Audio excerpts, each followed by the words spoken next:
olha só, a nossa unidade curricular 2, ela se chama Realizar... Espera aí que eu vou aguardar chegar lá, porque está atualizando aqui a página.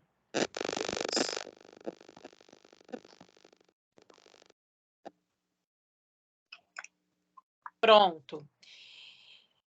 A letra tá pequena aí, gente, mas tá pequeno mesmo, até para mim aqui, tá? Eu vou ver se eu consigo dar um zoom aqui no Word para ficar melhor.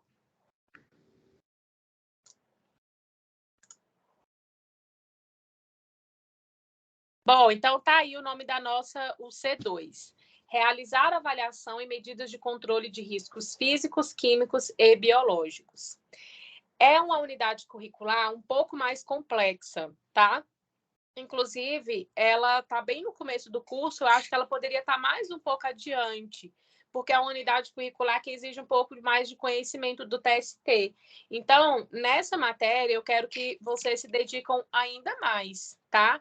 Para que vocês consigam absorver o máximo de conteúdo possível. O que a gente vai ver na UC2? A gente vai entender como que são feitas as avaliações e os controles dos riscos físicos, químicos e biológicos, tá? Quais são os indicadores que vocês precisarão adquirir até o final da unidade curricular? Identificar riscos ambientais, conforme literatura técnica, normas e legislações aplicáveis. Representar graficamente o layout dos ambientes de trabalho, conforme técnica para a elaboração de croquis de mapa de riscos. Então, como a gente viu, o mapa de riscos, ele deixou de ser obrigatório, mas não significa que a gente não precisa ter conhecimento sobre ele, tá?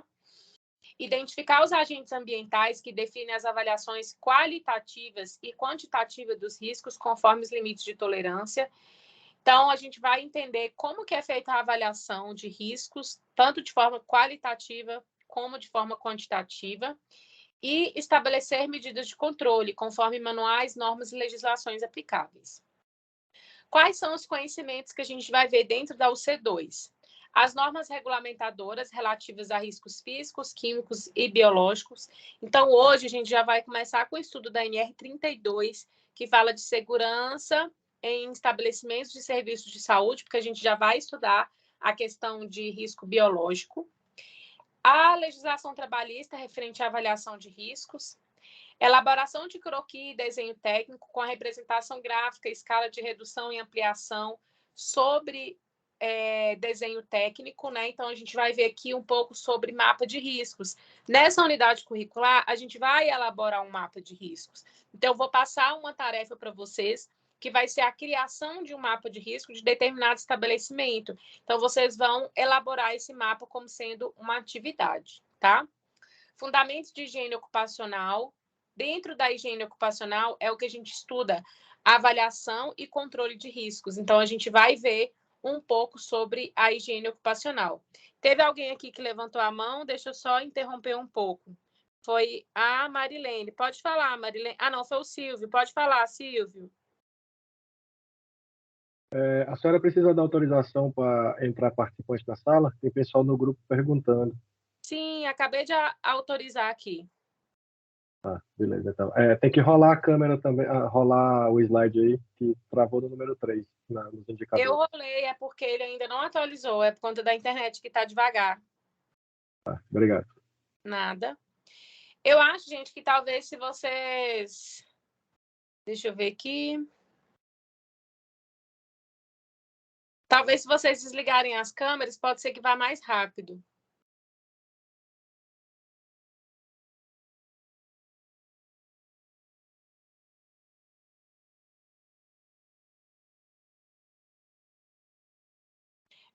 Eu estou descendo aqui, é porque... Aí, agora sim atualizou. Riscos físicos, químicos e biológicos. A gente vai ver definição de riscos, tipos, categorias e grupos desses riscos. Oi, Hernani, pode falar. Professora, depois a senhora vai disponibilizar isso no WhatsApp, né? Não deu para ouvir, Hernani, que seu microfone tá ruim. Depois a senhora vai disponibilizar esse negócio plano no e-mail, né? Eu vou disponibilizar para vocês. Tranquilo. Obrigado. Nada. Agentes físicos, então a gente vai ver como que é avaliar a avaliação de ruído, vibração, calor, frio, umidade, radiação e pressões anormais.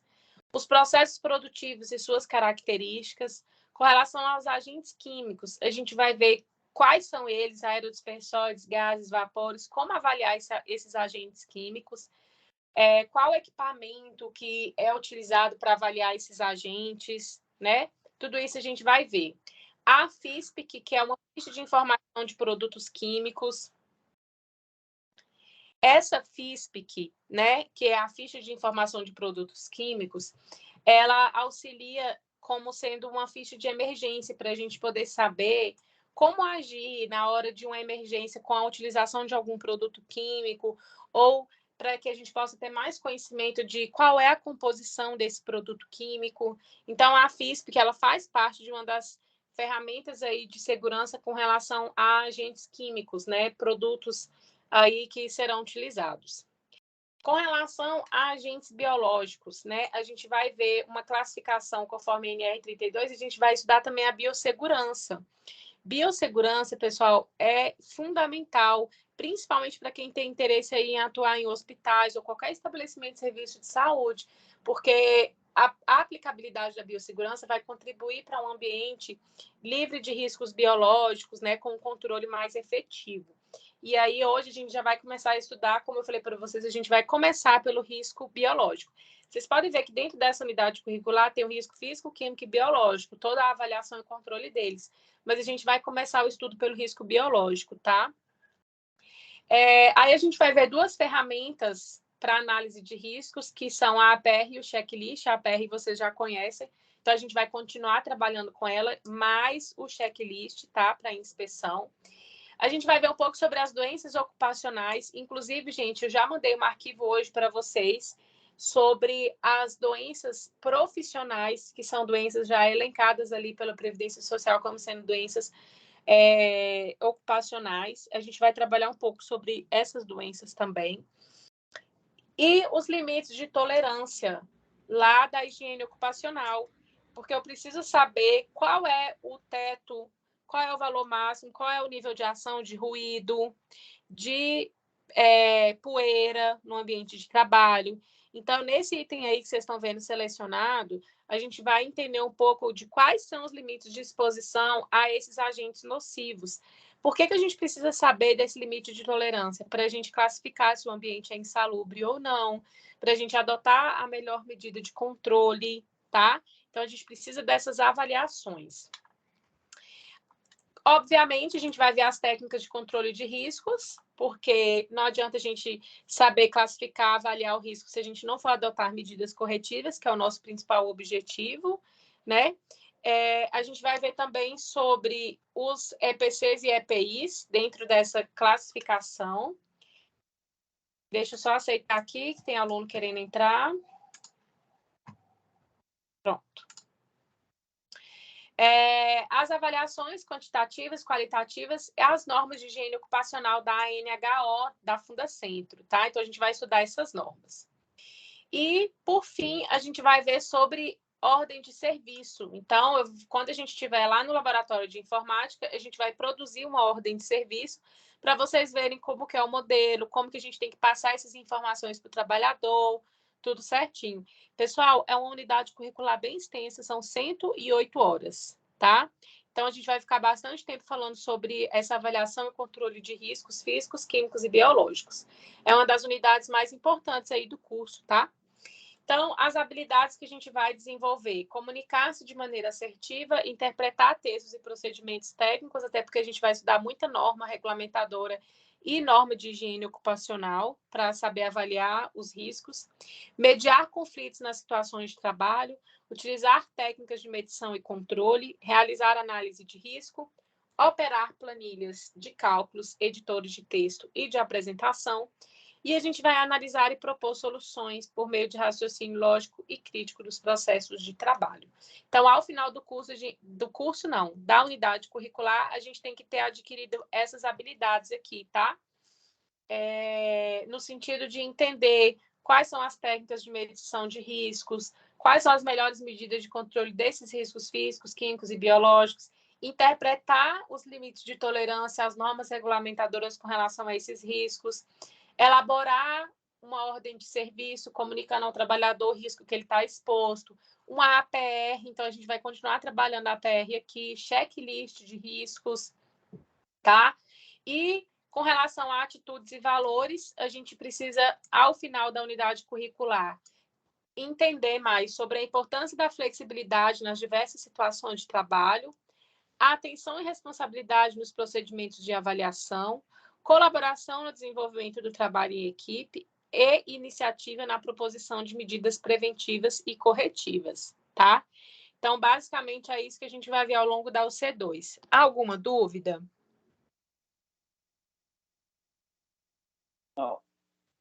Não.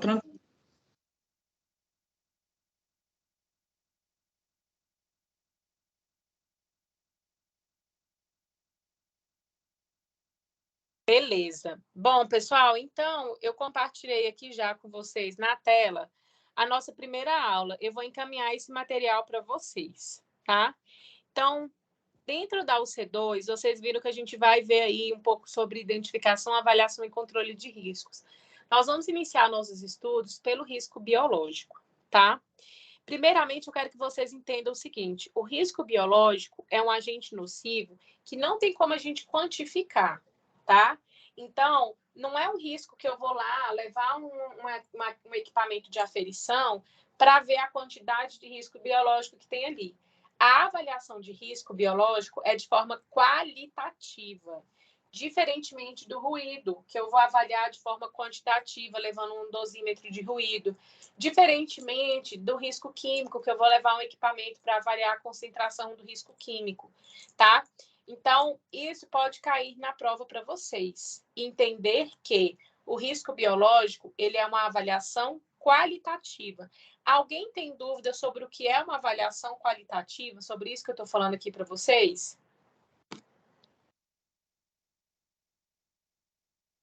Se puder dar uma repassada, professora, fica boa, né? Já que ela vai cair na prova. Tá certo. Hernani levantou a mão, pode falar. Professora, eu troquei o fone, melhorou? Melhorou 100%. Ah, tá, achei um ali. Deixa eu te falar. Esse risco biológico, eu posso até equivocado, mas ele é classificado na cor marrom, né?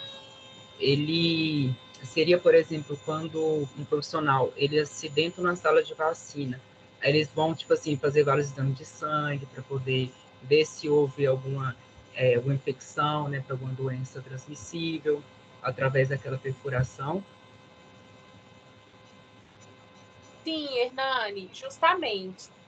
Só que você está comentando sobre o momento em que o acidente já aconteceu.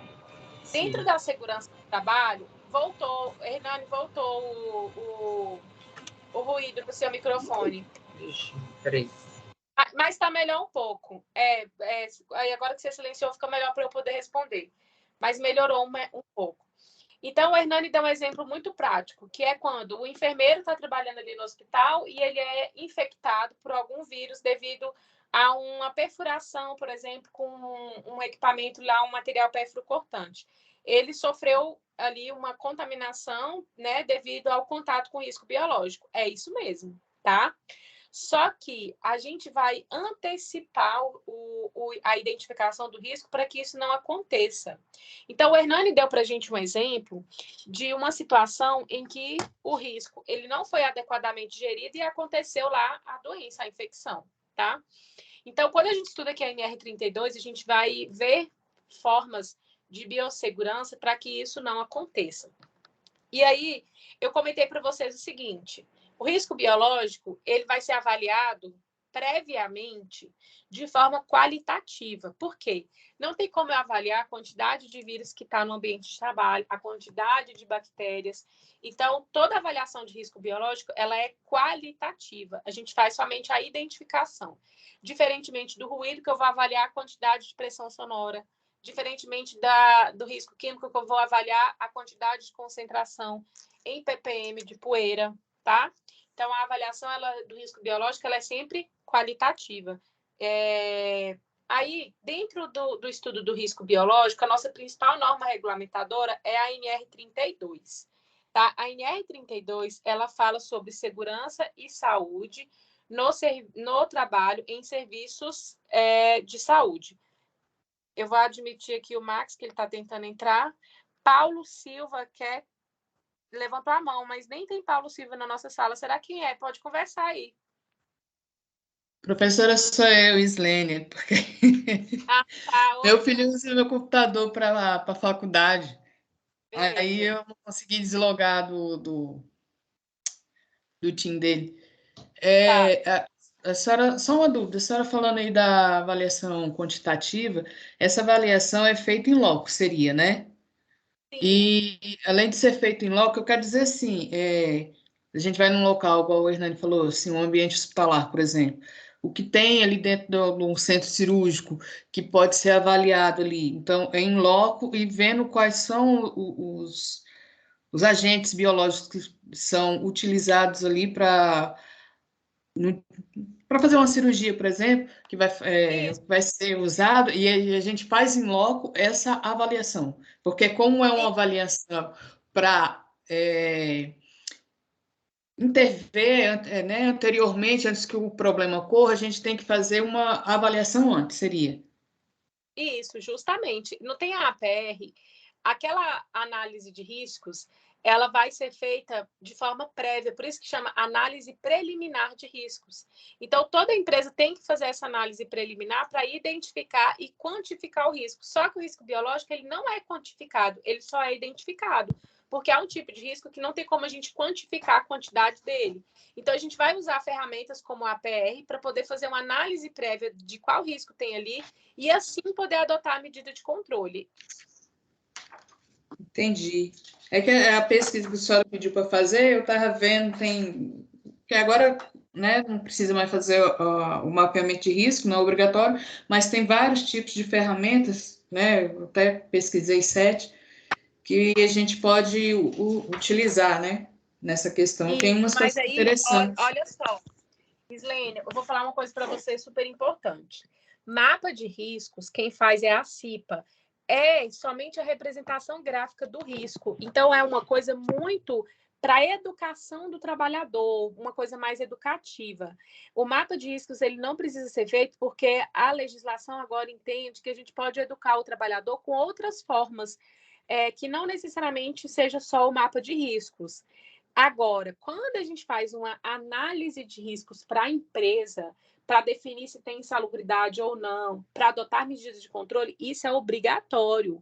Como que a gente vai fazer? A gente vai usar uma APR para elaborar um PGR, para elaborar um laudo de insalubridade ou periculosidade. Então, é muito diferente do objetivo do mapa de riscos.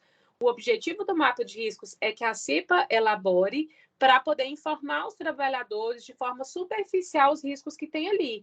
Ok, não é mais obrigatório porque o legislador entendeu que isso pode ser feito com outras metodologias. Agora, voltando para o que eu estou falando aqui com vocês, eu vou falar sobre medidas de controle de riscos biológicos, físicos e químicos que obrigatoriamente a empresa tem que fazer para elaborar PGR, PCMSO, adotar as medidas de controle para que esses acidentes ou doenças não aconteçam no ambiente de trabalho. Isso aqui é obrigatório de a empresa fazer. Então, a gente vai entender um pouco sobre esses riscos, sobre como controlar, avaliar esses riscos para documentar no PGR, no PCMSO, conscientizar a CIPA do método que ela quiser conscientizar o trabalhador, ministrar treinamentos e fazer toda a gestão de segurança da empresa. Entendi, professora, entendi. Tá bom? Então, o mapa de risco não é mais obrigatório por isso, só que ele é diferente do que o SESMIS faz com relação à identificação de riscos. Aí, pessoal, então, eu já tinha falado para vocês a diferença de um risco de avaliar de forma qualitativa e quantitativa. Então, eu estou aqui deixando claro para vocês que os riscos biológicos a gente avalia de forma qualitativa e a gente tem que fazer o estudo da NR32 para a gente entender um pouco mais sobre segurança e saúde no trabalho e em serviços de saúde. Já fica aqui a dica para vocês lerem a NR32 atualizada, tá? Toda vez que a gente for estudar uma norma regulamentadora, eu vou falar para vocês, leiam essa NR em casa. Então, qual é o objetivo e campo de aplicação? A NR32 ela tem por finalidade estabelecer as diretrizes básicas para a implementação de medidas de proteção à segurança dos trabalhadores de serviços de saúde. Gente, serviço de saúde não é só hospital, é assistência em saúde em geral. Então, pode ser uma clínica de laboratório, de análises clínicas, pode ser uma clínica odontológica, pode ser um estabelecimento que faz pesquisa e estudo com relação a riscos biológicos, né? Como, por exemplo, ali, vamos supor que na UNB a gente tem um laboratório onde faz pesquisa lá, estudos. Então, ali também é um estabelecimento de serviço de saúde que precisa atender a NR32. Qualquer estabelecimento que tenha esses riscos biológicos. E aí, para a finalidade de aplicação da ANR, a gente tem aqui o conceito de serviço de saúde.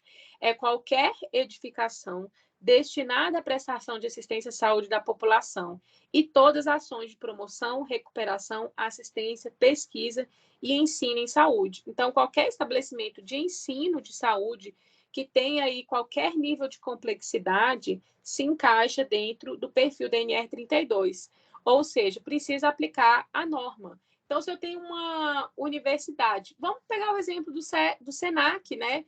O SENAC da nossa unidade, ele tem curso técnico de enfermagem, de podologia. Então, se encaixa aqui como um estabelecimento de serviço de saúde? Sim, precisa atender aos requisitos da NR32, tá? E aí, com relação aos riscos biológicos, para fim da aplicação da NR, considera-se risco biológico a probabilidade da exposição ocupacional a agentes biológicos.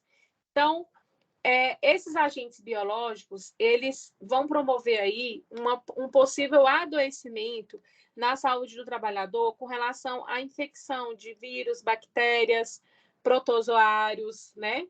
E aí a gente tem a saúde do trabalhador como sendo aí uma parte importante a aplicabilidade da biossegurança. O que é biossegurança?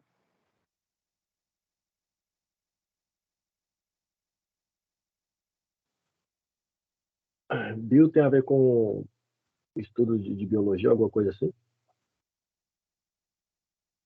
Isso. O que mais? Seria segurança biológica. Justamente a segurança com relação aos riscos, né, aos agentes biológicos. Então, gente, a biossegurança é a ciência que estuda a segurança, né, ocupacional ali, com relação a esses agentes biológicos. E existem diversas formas de aplicabilidade da biossegurança. Então, quando a gente fala sobre esterilização de equipamentos, utilização de máscara, luvas, quando a gente fala sobre desinfecção de ferramentas ali utilizadas no ambiente de trabalho, da bancada, a biossegurança ela envolve autoclave, desinfecção, ela envolve uso de EPIs, ela envolve separação adequada dos resíduos no ambiente de trabalho. Então, são todas as ações que vão contribuir para a melhoria das condições de saúde e segurança dentro dos estabelecimentos de serviços de saúde, tá? Então, dentro da NR32, a gente tem o item 3.2, que fala dos riscos biológicos, o item 32.3, que fala dos riscos químicos, e o item 32.4, que fala de radiação ionizante. O nosso foco nesse primeiro momento vai ser sobre os riscos biológicos, tá? E aí depois a gente vai falar dos demais riscos aí abordados dentro da NR32.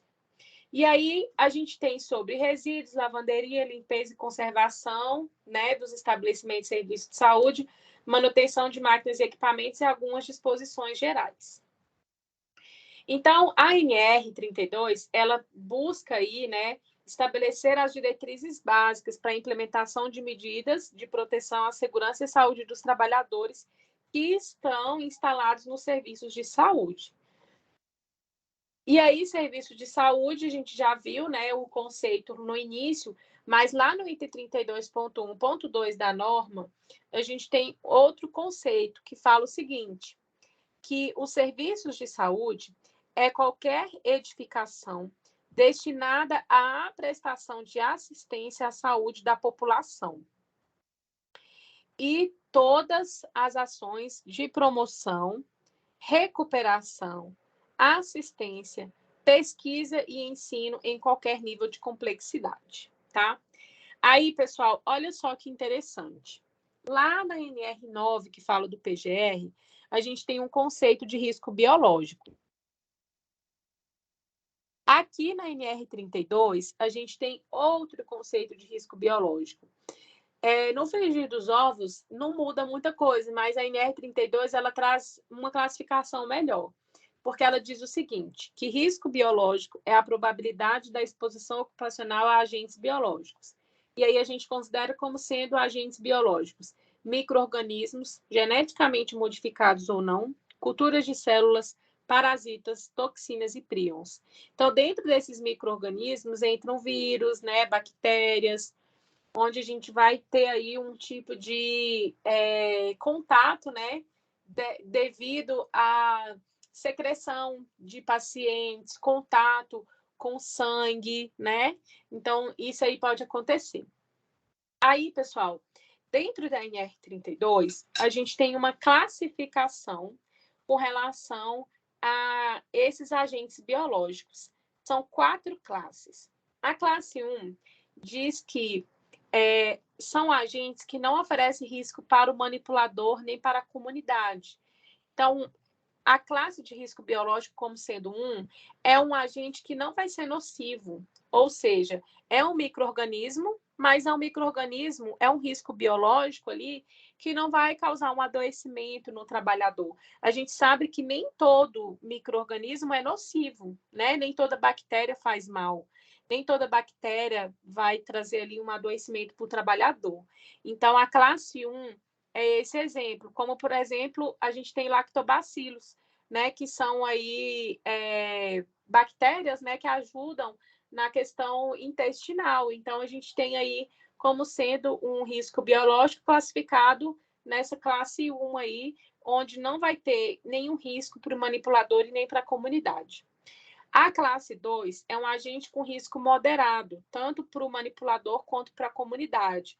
Ou seja, é um risco que pode causar um adoecimento, mas existe um tratamento preventivo, tá? Existe um tratamento, como, por exemplo, a gente tem aqui a Cândida, a gente tem a Escherichia coli, que é uma bactéria, né? Então, é um agente biológico que pode, sim, causar um risco moderado, mas existe tratamento. Já na classe 3, a gente já tem um certo cuidado, porque é um agente com risco grave para o manipulador e moderado para a comunidade, já que vai causar lesão e sinais clínicos graves e nem sempre existe tratamento, como, por exemplo, o HIV, bactéria da tuberculose, tá? Então, pode causar aí um risco grave para o trabalhador e para a comunidade em geral. E nós temos a classe 4, que é um risco onde tem risco grave, é um risco biológico, né? Um agente biológico que vai ter risco grave para o manipulador e para a comunidade. Ou seja, não tem tratamento e a propagação é muito rápida, como, por exemplo, o vírus da febre hemorrágica e o vírus ebola, né? Aí eu pergunto para vocês, a COVID, vocês classificariam como 1, 2, 3 ou 4? 4. Para mim é O 4. número 4, pessoal. 4. É 4.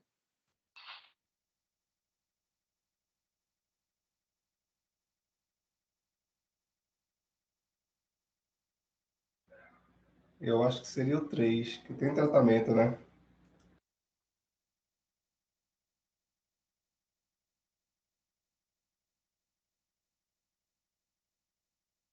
Mais alguém que queira opinar?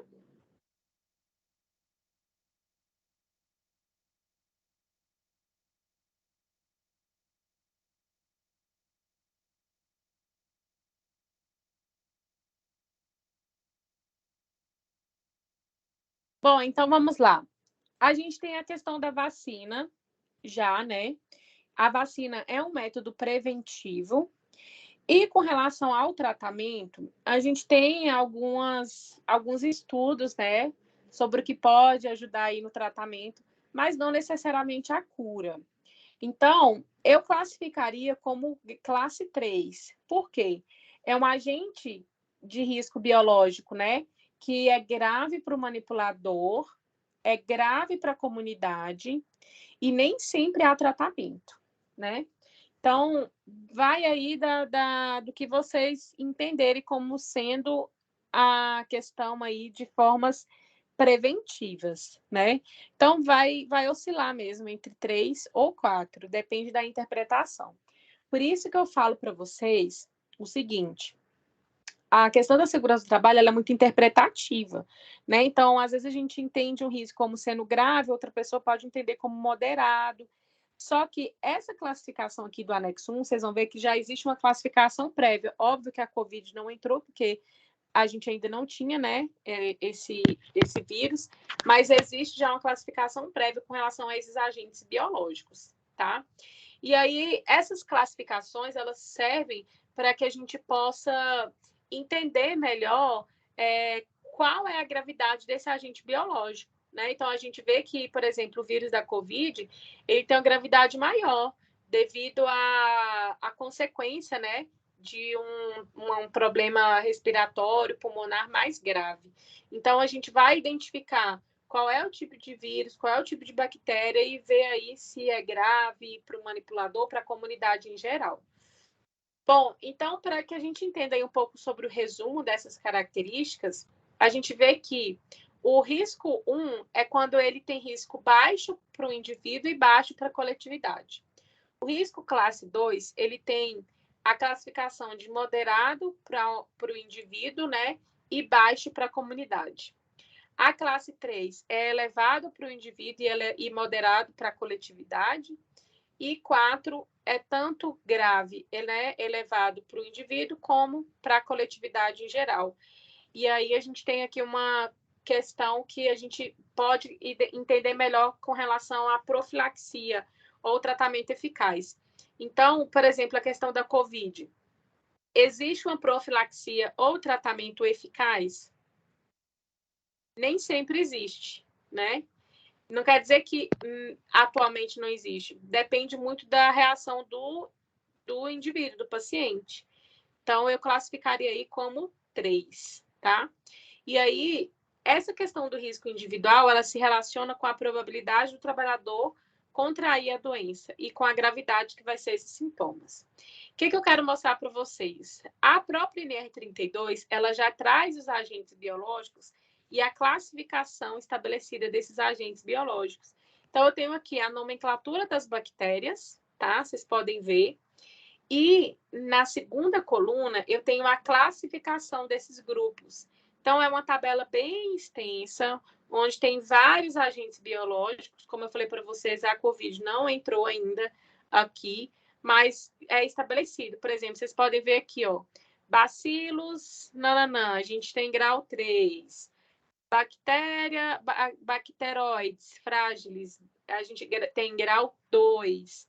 Então, a gente já tem aí pré-estabelecido o agente biológico e a classificação desse risco, tá? Que a ANR ela já traz pronta para a gente.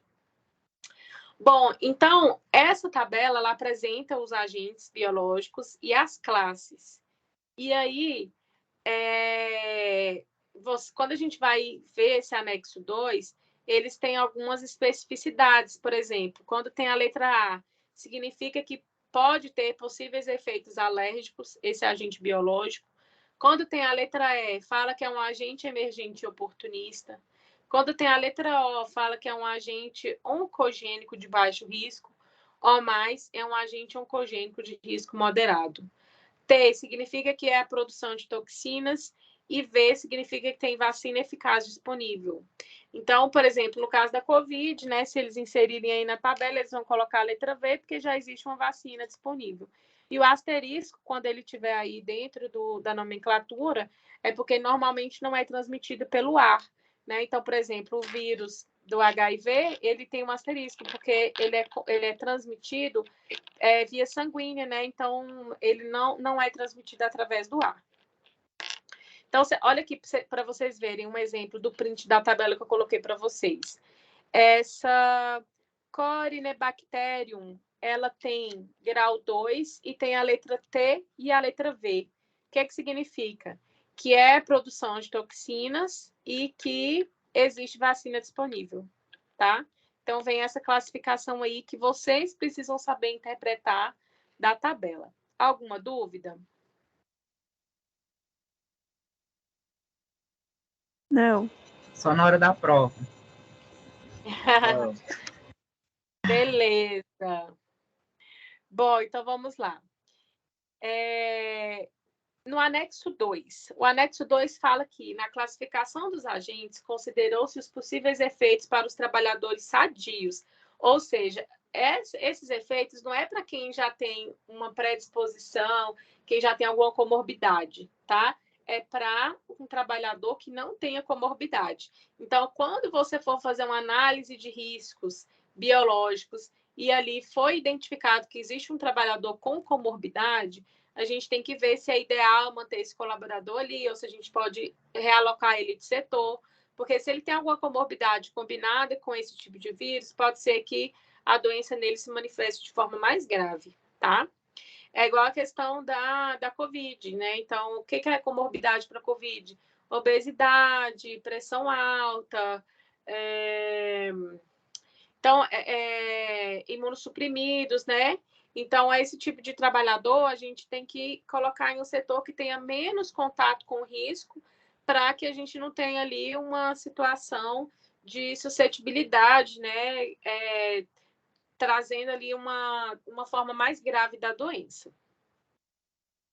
Bom, aí, pessoal, para que a gente possa fazer a adequada gestão do risco biológico, a gente tem que observar a NR32, o que ela traz como informação, a NR7, que fala do PCMSO, que é o Programa de Controle Médico e Saúde Ocupacional, estabelecendo os exames periódicos que o trabalhador precisa fazer, né, as medidas de controle, e o PPRA, que no caso agora é o PGR, que é o Programa de Gerenciamento de Riscos. Tá? Então, essas 3 NRs, elas precisam ser trabalhadas de forma integrada para que a gente consiga fazer uma adequada gestão de risco biológico. O PCMSO, ele vai estabelecer ali quais são medidas de controle de risco biológico, exames que o trabalhador vai fazer para poder rastrear e diagnosticar uma doença de forma precoce, para que ela possa ser tratada de forma adequada. O PGR vai fazer toda a identificação, avaliação e controle de risco biológico, e isso tudo tem que ser feito em conjunto com a NR32, da equipe do SESMIT com a CGIH, né? Mudou o nome, né, Hernani? Como que é o nome agora do órgão dentro do hospital? Oi, professora. Como que é o nome daquele órgão dentro do hospital que trabalha com a gestão de riscos biológicos? É a IRAS, a Infecção Relacionada à Ciência e Saúde, que era a CCIH. Isso, Que é isso, a CCIH, né? Uhum. Só que trocaram, agora é IRAS, Infecção Relacionada à Ciência e Saúde. Por que trocou, professor? Porque antigamente, quando era a Comissão de Controle de Infecção Hospitalar, eles focavam só com as infecções dentro do âmbito hospitalar. Aí eles perceberam que na comunidade também tinha como eu falo, desenvolvimento de... Por isso que trocou agora, é infecção relacionada à assistência à saúde, ou seja, a infecção relacionada é IRAS, é isso mesmo, tá certinho. Que não é só dentro do hospital, pode ser que a pessoa adquire no hospital, mas leva para onde ela mora, para o ambiente ali, ou para a comunidade. Certo. Então, o SESMIT vai trabalhar com a IRAS dentro dos hospitais para poder fazer essa adequada gestão de risco biológico. Por isso que a gente fala que aqui, ó, deve ser feito de forma integrada, NR32, NR7 e NR9, que fala do PGR, tá? Então, pessoal, além do que está previsto lá na NR9, que fala do PGR, a NR32 fala que, com relação ao risco biológico, tem que ser feita a identificação dos riscos biológicos mais prováveis, em função da localização geográfica e da característica do serviço de saúde, mais a avaliação do local de trabalho do trabalhador. Então, quando a gente vai elaborar o PGR de algum estabelecimento de saúde, além da gente observar tudo que está escrito na NR9, a gente ainda tem que acrescentar esse item 1 e o item 2 da NR32, tá? Que é falar do risco biológico mais provável, de acordo com a localização geográfica ou característica do estabelecimento de saúde, mais avaliar o local de trabalho e o trabalhador. Quando eu vou avaliar o trabalhador, eu vou observar, por exemplo, alguma comorbidade que ele venha a ter, tá? Bom, e aí, para fazer a identificação do risco biológico, eu vou observar a característica do serviço como sendo a fonte de exposição e reservatórios desse risco biológico, as vias de transmissão e de entrada do risco biológico. Então, como a gente já viu a PR, a gente já pode ter mais ou menos uma noção. Fonte de exposição é a fonte geradora, né? Ou a fonte aí de onde está vindo o risco, seja de algum outro paciente ou de algum estudo, né, que está sendo feito ali. As vias de transmissão, a gente viu que pode ser via cutânea, que é pela pele, digestiva, que é pela ingestão, ou respiratória, né? Então, são as vias aí de transmissão e de entrada. Com relação a vírus, pode ser também devido à corrente sanguínea, quando algum técnico de enfermagem ou enfermeiro tem algum corte ou perfuração com algum material ali, e aí ele vem a ser infectado. A gente vai avaliar também, ao fazer aí todo esse controle de risco biológico, a transmissibilidade, patogenicidade e virulência do agente, porque a gente sabe que tem alguns vírus que são mais transmissíveis. Por exemplo, o vírus da COVID, ele é transmitido pelo ar. O HIV não, é somente via corrente sanguínea. Então, a gente vai ver se é um risco altamente transmissível ou não, quais são as formas de transmissão, tá? A persistência do agente biológico no ambiente, quanto tempo que esse risco ele fica ali presente no ambiente, né? Qual é a forma de higienizar para que esse risco ele não persista na superfície, né? Então, eu vou avaliar isso e também os estudos epidemiológicos e dados estatísticos. Com relação à avaliação do local de trabalho, a gente vai considerar a finalidade e a descrição do local de trabalho. Então, a gente tem que ver para que serve esse local, quais são as organizações, os procedimentos, para que a gente possa ver qual é a melhor forma de controle desses procedimentos, a possibilidade de exposição, a descrição da função das atividades de forma minuciosa e, obviamente, as principais medidas preventivas, tá? Então, pessoal, dentro da cadeia epidemiológica, a gente tem, primeiro, o agente causal específico, que é o agente nocivo biológico, o reservatório, que é onde ele vai estar, a porta de saída desse agente, para que ele possa ser transmitido para outra pessoa, para alguma pessoa, algum trabalhador, a porta de entrada do novo hospedeiro, que pode ser o trabalhador via cutânea, respiratória ou digestiva, ou contato ali com a corrente sanguínea, e a susceptibilidade do hospedeiro, que pode ser ali com relação a alguma comorbidade ou susceptibilidade que esse trabalhador venha a ter, tá? Então, pessoal, para que a gente entenda um pouco mais esses conceitos, a própria NR, ela traz para a gente como se fosse um glossário, né? Para a gente ver o que é via de transmissão, o que é transmissibilidade, o que é virulência. E aí eu coloquei isso para vocês. A transmissibilidade é a capacidade de transmissão de um agente a um hospedeiro. Então, eu posso afirmar que a COVID é altamente transmissível, porque a transmissibilidade dela acontece pelo ar, né? Então, a gente vai ver também aqui o conceito de vias de transmissão. Essa via de transmissão, ela pode ocorrer diretamente, que é quando o agente biológico, sem intermediação nenhuma, ele vai ser transmitido ali para um vetor, e pode ser de forma indireta, que é quando a transmissão do agente biológico ocorre por meio de veículos ou vetores. No caso da dengue, por exemplo, a gente tem um vetor, que é o mosquito, né? O Aedes aegypti, ele tem aí a classificação de ser um vetor como uma forma de transmissão indireta. A virulência, que é o grau de patogenicidade de um agente infeccioso. A patogenicidade é a capacidade de um agente biológico causar doença no hospedeiro suscetível. E o reservatório vai ser essa pessoa, o animal, o objeto na qual o vírus ele vai se multiplicar ou crescer. Bom, então, pessoal, dentro da NR32, a gente tem aqui uma informação super importante. Porque o PPRA, atual PGR, ele precisa ser sempre reavaliado, tá? nesses estabelecimentos de serviços de saúde, nós que fazemos parte do SESMIT, vamos reavaliar o programa de riscos uma vez por ano, ou seja, se você é TST de um hospital, todo ano você vai ter que reavaliar o programa de gestão de riscos do hospital, tá? Ou sempre que se produza mudança nas condições de trabalho que possa alterar a exposição aos agentes biológicos, e quando a análise dos acidentes e incidentes assim o determinar. Então, de ano em ano, vamos reavaliar o programa de gestão de riscos. Ou quando produzir mudança na condição de trabalho, ou quando tiver um acidente, tá? Então, se cair na prova para vocês, quando deve ser feita a avaliação de riscos em estabelecimentos de serviço de saúde?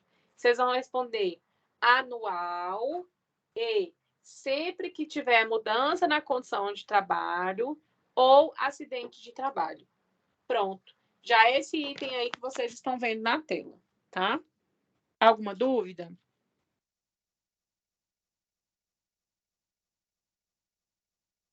Não.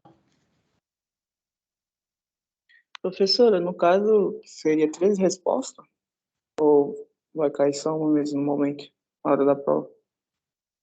Não, aqui é uma resposta só. Por exemplo, o que é a pergunta? Quando PRA ou, né, atual PGR deverá ser reavaliado em estabelecimentos de saúde? Aí você vai responder uma resposta só. Uma vez por ano, ou quando houver mudança das condições de trabalho, que é essa letra A, ou quando houver um acidente de trabalho. Entendi. Tá? Tá, joia. E, Na professora, verdade, não é rapidão, nem... Ah, que eu cheguei atrasado também, de novo, né? Boa noite para todo mundo. E eu fiz um negócio, eu creio eu que já foi falado, né? Sobre a pesquisa que a senhora mandou fazer. sim. E a senhora quer que eu leia depois? E o que eu entendi? Pode falar pra gente, Max, aproveitar que você já tocou no assunto. Entendi.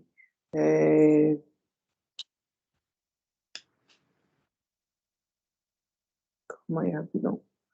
A pesquisa que eu fiz, né, que a senhora mandou, Sim. eu entendi o seguinte, que agora não é mais obrigatório, né?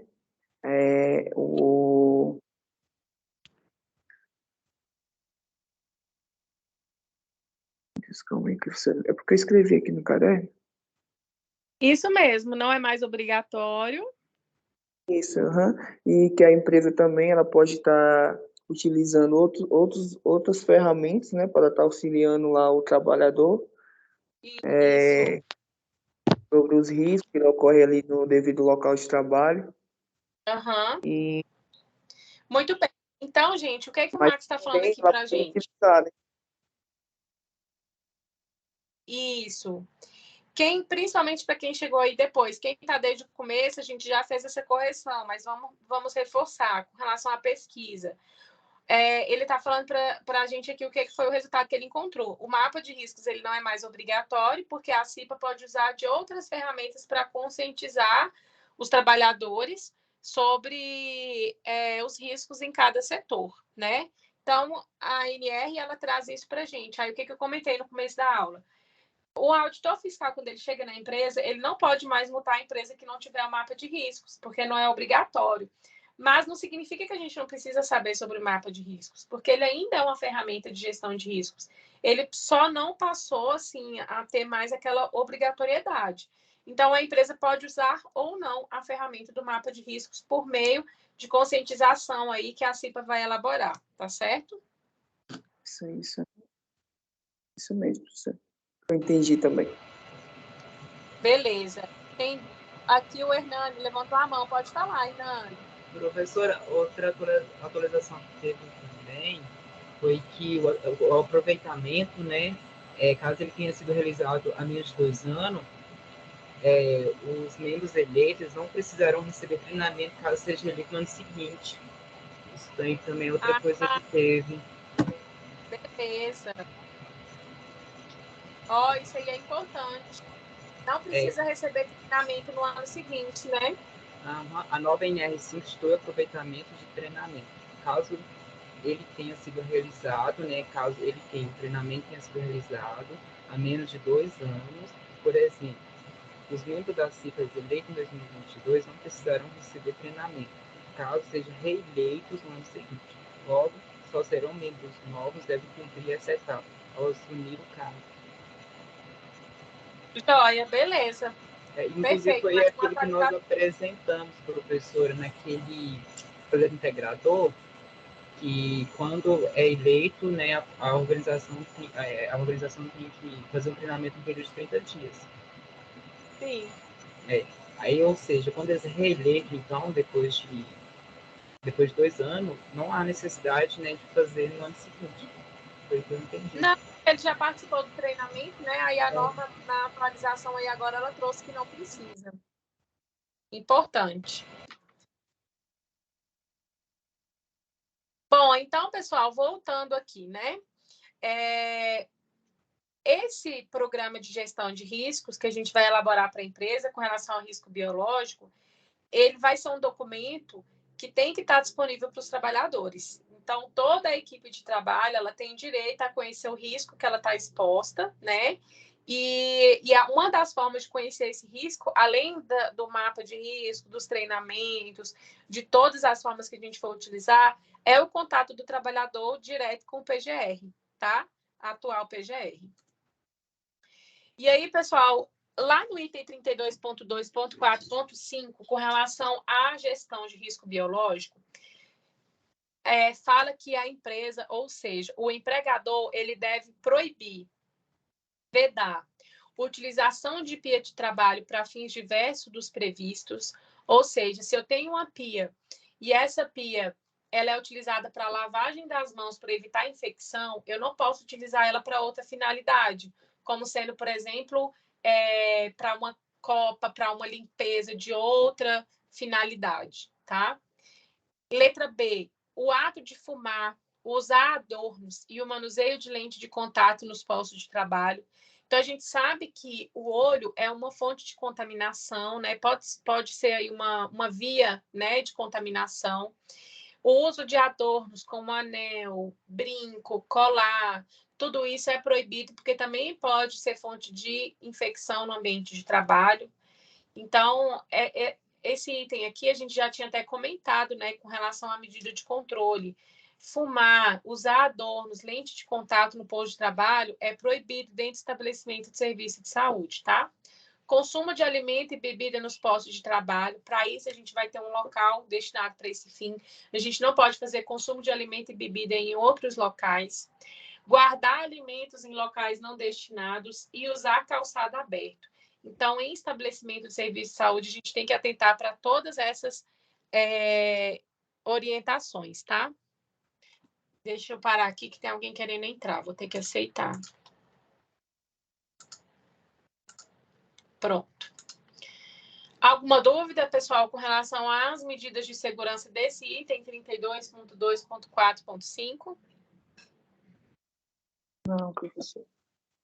Não, professora, tá tudo ok. Não. Beleza. Bom, o que a NR traz para a gente com relação às vestimentas? Todo trabalhador com possibilidade de exposição a agente biológico deve utilizar a vestimenta de trabalho adequada e em condições de conforto. A vestimenta ela tem que ser fornecida sem ônus para o empregado. Os trabalhadores eles não podem deixar o local de trabalho com equipamento de proteção individual ou vestimentas. Então, a gente tem, por exemplo, aqueles capotes, né, que são utilizados para evitar a contaminação com relação a risco biológico. O trabalhador tem que ficar bastante atento onde ele vai usar esse capote, onde ele tem que tirar, né, principalmente se for descartável, as luvas, né, máscaras, não deixar o local de trabalho com esse tipo de EPI. É a empresa que vai fornecer a máscara, o calçado adequado, se for um EPI, né, a luva. Então, a gente viu aí durante a pandemia que muitos hospitais, tanto públicos quanto privados, não tinham condição ou uma gestão adequada para oferecer esses EPIs. E aí, muitos trabalhadores que estavam na linha de frente da área da enfermagem, técnicos de enfermagem, reclamaram nesse sentido, né, de faltar equipamento, porque até no mercado faltou máscara, né? Então, quando a população toda foi comprar, não tinha uma quantidade ideal de estoque, né, nesse momento. Então, os hospitais passaram por esse momento desafiador aí, que é de fornecer o EPI sem ônus para o empregado. Então, teve um aumento também do custo dos EPIs nessa época de pandemia, e aí houve uma crise, né, de gestão de riscos. Então, a ANR, ela traz também a obrigatoriedade do empregador de providenciar um local apropriado para vestimenta limpa e deposição da vestimenta usada. Então, tem que ter um local adequado para o trabalhador tirar a vestimenta que ele usou, que pode estar com alguma infecção, para vestir a vestimenta limpa.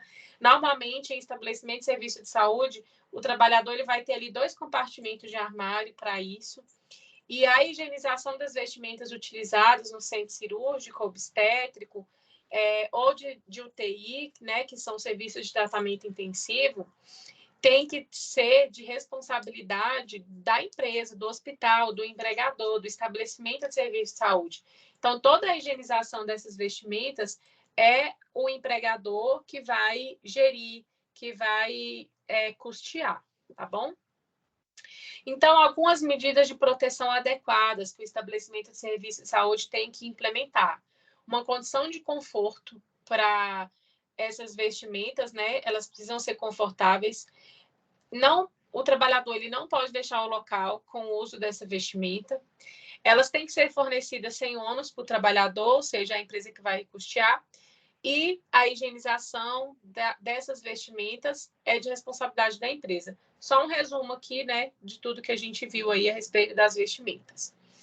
A INR 32, ela fala também que com relação ao EPI, né, para risco biológico, seja ele descartável ou não, ele deverá estar à disposição em número suficiente nos postos de trabalho, de forma que seja garantido o imediato fornecimento ou reposição. Faltou EPI, precisa de repor. Não tem como o trabalhador estar ali, né, na linha de frente com relação a risco biológico, trabalhar sem o EPI adequado, tá? Então, é super importante haver a reposição. A empresa ela tem que estar preparada nesse sentido para poder disponibilizar para os equipamentos. Alguma dúvida? Vitória só saiu no finalzinho da partida.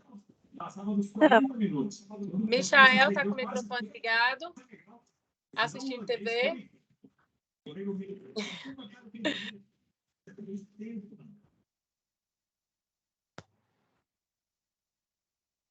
Pronto. Acho que ele desligou o microfone.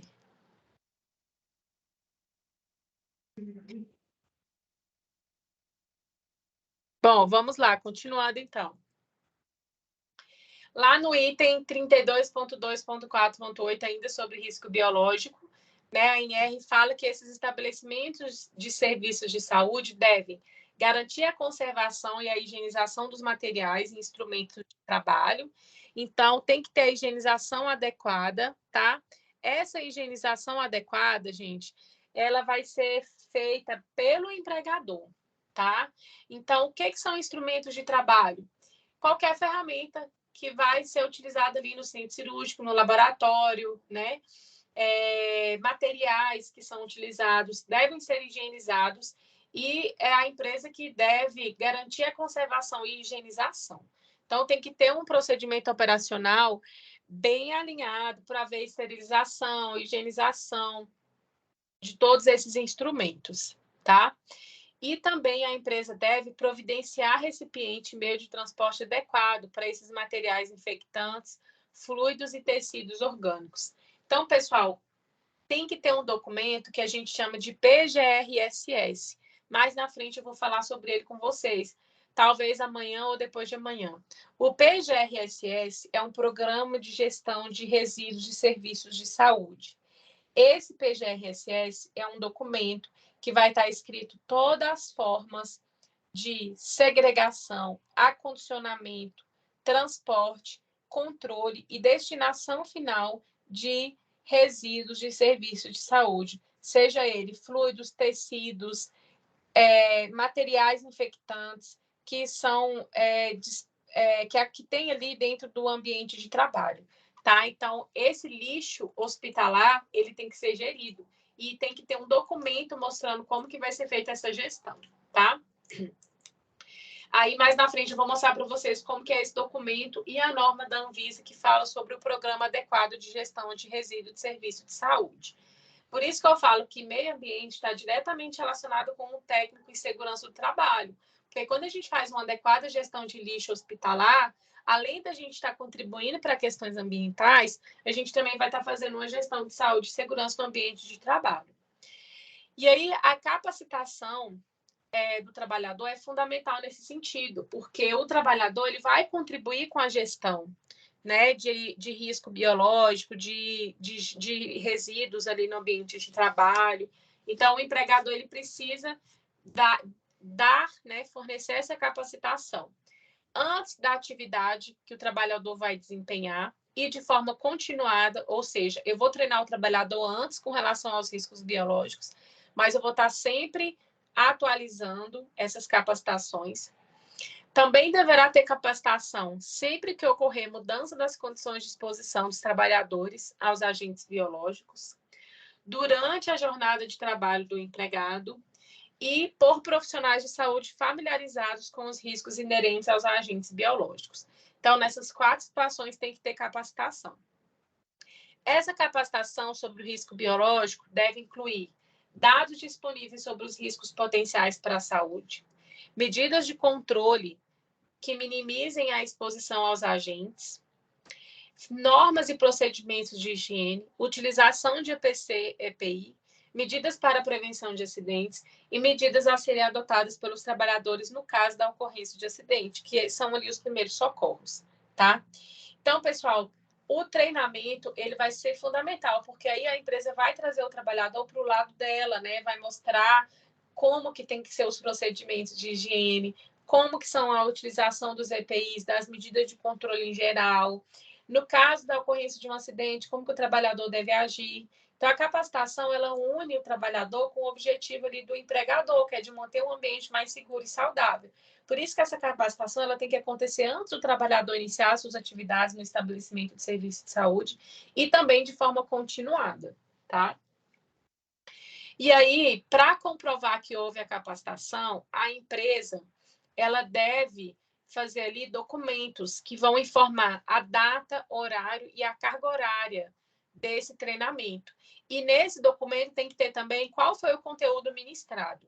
Então, o que a gente pode fazer? Um certificado e entregar esse certificado para o trabalhador, manter uma cópia do certificado na empresa, para o empregador conseguir comprovar para a inspeção do trabalho que fez essa capacitação, que a equipe de enfermeiro, de médico, de farmacêutico, de profissional da limpeza, foi capacitada e treinada para trabalhar com o envolvimento relacionado a risco biológico, tá? Mas aí, pessoal, se o acidente acontecer, né? Vamos supor que o trabalhador está lá no estabelecimento de serviço de saúde, foi infectado com uma agulha, né? Furou ali, teve um acidente. Então, o trabalhador ele tem que comunicar imediatamente o acidente, né? Ali para a equipe do SESMIT, da CIPA, quando houver, né? E aí, esse responsável, ele vai dar as tratativas com relação à comunicação. A gente sabe que tem que ser feita a CAT, tá? O empregador, ele deve informar imediatamente aos trabalhadores e aos seus representantes qualquer acidente ou incidente grave que possa provocar disseminação do agente biológico. Então, se esse acidente for possível de envolver outras pessoas no ambiente de trabalho, como, por exemplo, a disseminação, né, de um vírus que pode ser contaminado pelo ar, por exemplo, tem que ter essa comunicação aí para toda a equipe. Sobre limpeza, né, dos quartos, colchões, colchonetes ou almofadados do hospital. Todos esses colchões, eles devem ser revestidos com material lavável e impermeável. Por quê? Esse revestimento, ele vai ser mais fácil de ser desinfectado. É um revestimento que vai trazer uma facilidade de higienização, troca paciente ali na cama, né? Faz essa limpeza de forma mais fácil para evitar que um vírus, uma bactéria seja transmitida tanto para o trabalhador quanto para outro paciente no ambiente de trabalho. Esse revestimento ele não pode ter furo, rasgo e qualquer outra coisa ali que vá comprometer a segurança, né, desse material. Sobre os perfurocortantes. O que são perfurocortantes? Agulha, seringa, bisturi, né, que tem ali algum risco de furar ou cortar o trabalhador. Então, todo trabalhador que utilizar o objeto perfurocortante em estabelecimento de serviço de saúde, conforme a NR32, vai ser o responsável pelo descarte, tá? Esse descarte, gente, ele tem que ser feito de forma adequada no Descarpax, que é aquela lixeira própria para depositar ali o perfurocortante. Então, é proibido reencape e desconexão manual de agulha. Por quê? No momento em que o trabalhador vai reencapar, ele pode se furar. Então, no ambiente de trabalho, não deve haver esse reencape. O empregador ele deve elaborar e implementar um plano de prevenção de riscos de acidentes com perfurocortantes. Então, é mais uma missão aí da equipe do SESMIT, né, junto com a equipe de desinfecção do hospital, para poder fazer aí esse plano. As empresas que produzem ou comercializam materiais perfurocortantes também têm que disponibilizar para o trabalhador a capacitação sobre como utilizar, tá? E aí o Corém de São Paulo, que é o Conselho Regional de Enfermagem, falou sobre acidentes com perfurocortantes. Trouxe para a gente que práticas de risco são responsáveis por parte significativa da ocorrência de acidentes. Então, o estudo do Corém disse que a prática de reencapar a agulha já foi responsável por 15% a 35% de acidente. Por isso que hoje a NR32 traz para a gente que é proibido fazer esse reencape, que é justamente para evitar que o trabalhador seja furado ali, que tenha esse acidente. E aí, pessoal, sobre os ferimentos, né, com perfurocortantes, eles estão associados, óbvio, ao acidente que vai cortar, furar, mas principalmente eles estão associados à transmissão de vírus, como da hepatite B, hepatite C e HIV no ambiente de trabalho, né? E aí, após o acidente com alguma agulha contaminada, o trabalhador, ele tem que avisar para que ele possa tomar os coquetéis ali que são necessários, né, para poder evitar aí a disseminação do vírus. Então, estima-se que o risco de contaminação com o vírus da hepatite B é de 6% a 30%, da hepatite C é de 0,5% a 2%, e do vírus da AIDS é de 0,3% a 0,4%. Só relembrando aqui para vocês, gente, a doença da hepatite B cresceu muito nos últimos anos. Está tendo até uma campanha, né, do Ministério da Saúde com relação ao aumento da contaminação do vírus da hepatite B.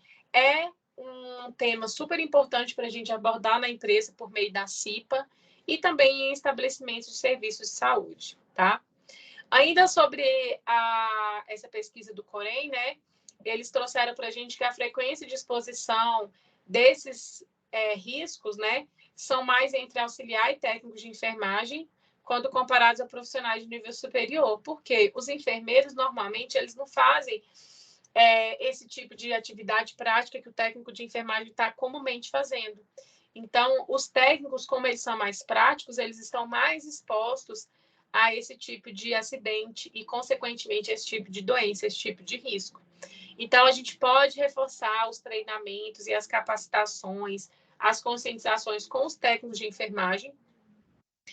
E também, entre 30% a 35% dos casos de exposições percutâneas estão associados à retirada de sangue ou de punção venosa periférica. E entre 60% e 80% das exposições ocorrem após a realização do procedimento e podem ser evitadas com práticas mais adequadas, né, com o POP, que é o procedimento operacional padronizado, e o uso sistemático de dispositivos de segurança. Ok? Gente, com relação a tudo isso que comentamos aqui, alguma dúvida?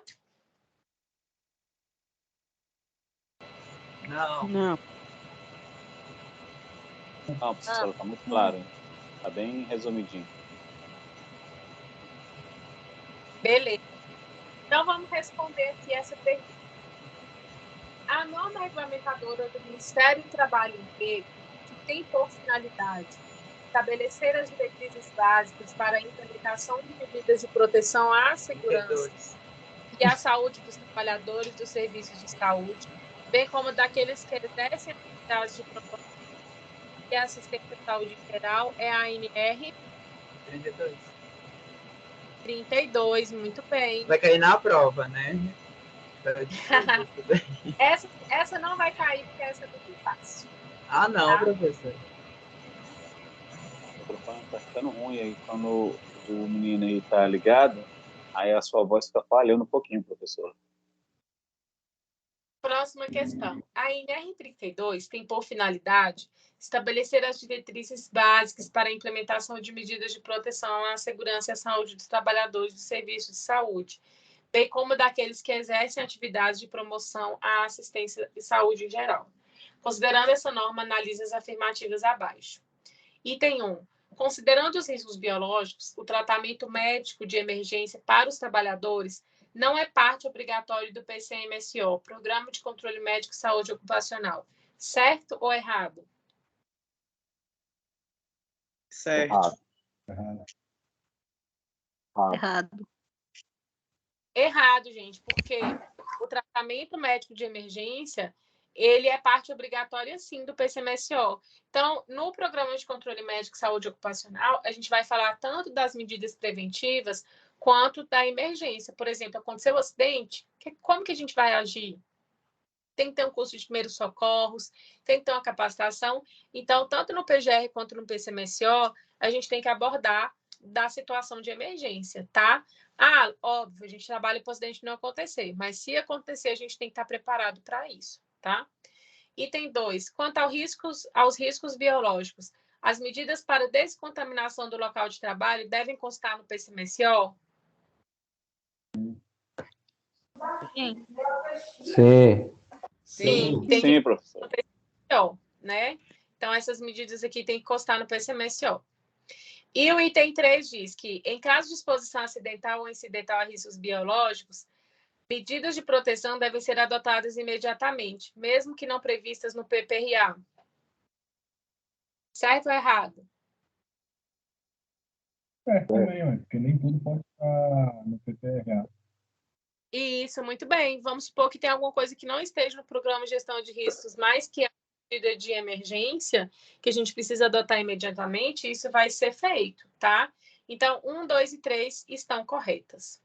E aí, a última questão. De acordo com o empregador deve proibir o uso de capote, luva, máscara, touca ou adornos?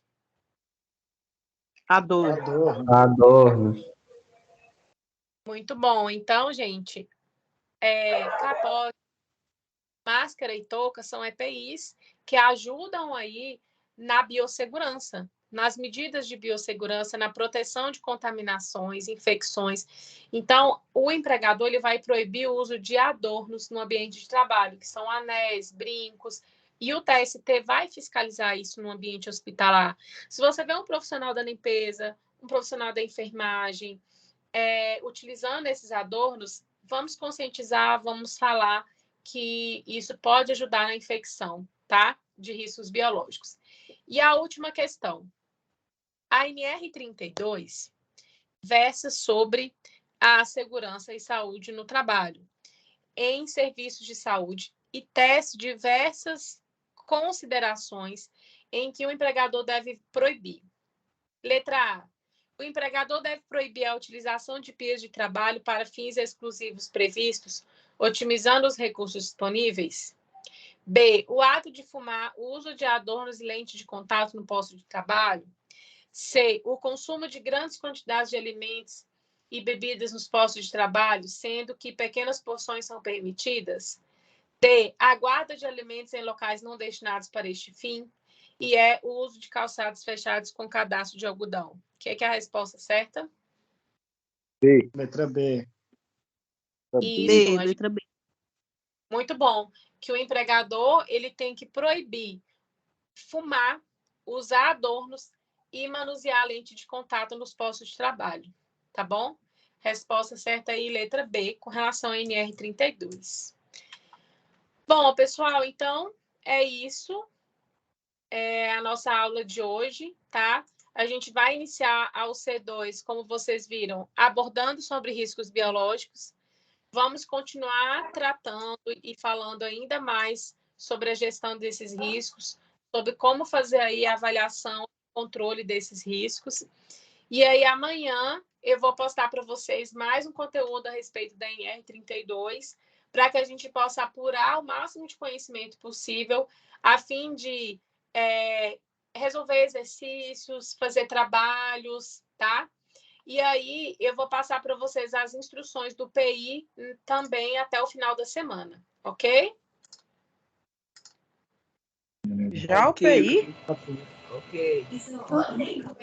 Ok, professora. Faça mais Beleza. exercícios. Ok. Boa, boa. Passar mais exercício. Gostei. Tem que passar mais exercício pra gente. Com os exercícios dá para aprender bastante. Justo. Sim, nós vamos fazer exercício. Gente, olha só, o PI, em cada unidade curricular, a gente faz um, tá? Então, eu vou passar para vocês as instruções do PI, mas vocês vão apresentar só o ano que vem, que é quando a gente estiver finalizando a UC2, tá bom? A gente sempre passa as instruções do PI no início da unidade curricular e, ao final da unidade curricular, ocorre a apresentação do PI, tá bom? Mas a gente já fica por dentro, né, da professora, do que vai ser apresentado. Seria bom. Sim, com certeza. Pessoal, tem alguma dúvida? Querem trazer aí algum comentário ou posso fazer a chamada? Não, professor, tá ótimo. Tá bem resumidinho. Tá melhor do que o primeiro conteúdo. Beleza. Vou fazer aqui a chamada de vocês, então.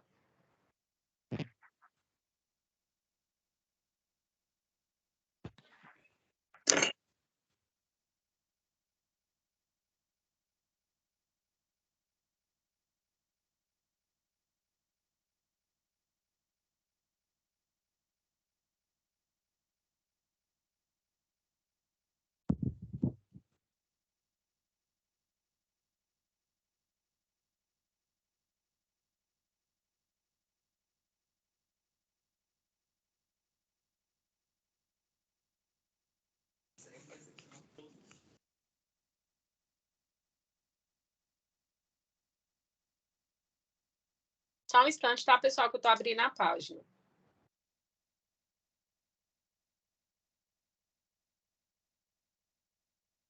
Professora? Oi. Posso só contar uma história? Quando a senhora falou sobre o lixo hospitalar, né, que tem que ter uma empresa, né, credenciada, né, que vai remover os resíduos, né? Há uns 3 meses atrás, quase 4 meses atrás, eu dei aula para um rapaz, né, que mexia com carreta. Ele estava tirando a categoria A, né? E aí ele ficou no decorrer do tempo, a gente pegou um pouco de intimidade, ele começou a contar uma história da empresa do chefe dele, né? Que ele carregava os resíduos, né, do hospitalar. Aí eu perguntei para ele, mas é baú fechado? Ele falou assim, não, é uma caçamba normal, entendeu? Só coloca a lona em cima e vaza para o local onde que vai ser despejado esse material, né? Aí ele estava me contando que é tudo misturado, né? Perna, braço, um monte de coisa lá, junto com seringa, com roupa hospitalar, e realmente ele falou assim para mim que fedia muito, né? Ele só conseguiu trabalhar lá uns 2 meses e não conseguiu mais. Isso é normal mesmo, de empresa, por exemplo, tem que ser um carro apropriado para isso, ou realmente é dessa forma mesmo? A senhora pode me falar alguma coisa ou não?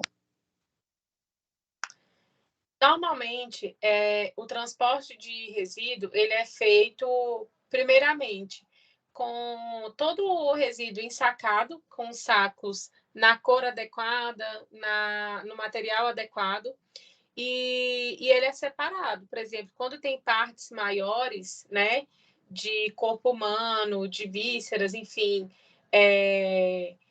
Isso pode ir para o cemitério, né, para ser aterrado. Tem a questão de quando for materiais, como seringas, agulhas, né, para incineração.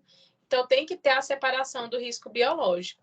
E o transporte ele tem que ser feito de forma adequada, né? Então, pelo que ele falou aí, é estranho, porque existe toda uma regulamentação para fazer esse transporte de destinação final, tá? Justamente. Aí ele falou para mim o seguinte, que só fazia de madrugada, né? Porque não podia fazer no horário normal, né? Era só de madrugada, porque a fiscalização não pegava. Eu falei, ixi. Aí eu estava lembrando, quando só falou do lixo hospitalar, da história que ele falou para mim, né? Aí eu perguntei quanto tempo que tinha ele trabalhava. Dentro de hospital, normalmente isso é feito de forma nesses horários de madrugada mesmo, à noite, porque tem menos trânsito de pessoas. Então, para você transportar o lixo, levar lá para fora, então fazer todo esse manuseio, é ideal que seja feito em horários que realmente não tenha trânsito de pessoas. Aí, de madrugada é o horário ideal mesmo, né, para fazer esse transporte. Eu só achei estranho isso, né? Eu só achei estranho o que ele falou para mim. Rapaz, a primeira vez que eu vi, quando eu levantei a caçamba, ele explicando para mim, quando levantou a caçamba e viu perna, viu tudo jogado lá e... Desculpa. E aí teve as pessoas que tiram, né? Por exemplo, o restante que fica no caminhão tem que subir para tirar. Eu achei muito estranho, por isso que eu perguntei para a senhora, mas é isso aí mesmo. Bom, então vamos lá, gente. Aldinete Pereira. Ana Caroline.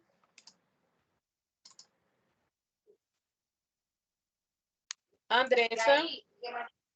Presente, professora. Cleison. Darli. Eliane. Fabiano. Presente. Felipe Eduardo.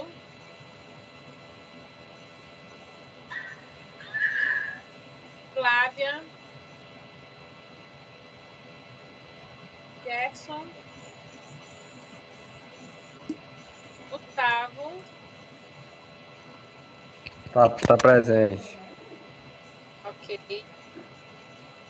Hernani. Eu. Islene. Presente. Jaqueline. Eu. Ok. Josué. Presente. Ok. Laila. Lidiane. Maxon. Presente. Ok. Marcos. Presente. Maria Gabriela. Presente. Marilene. Aqui, Matheus Vieira. Michael. Presente. Milena.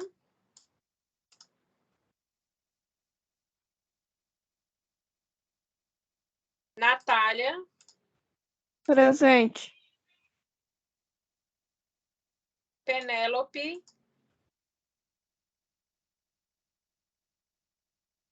Rafael Cruz.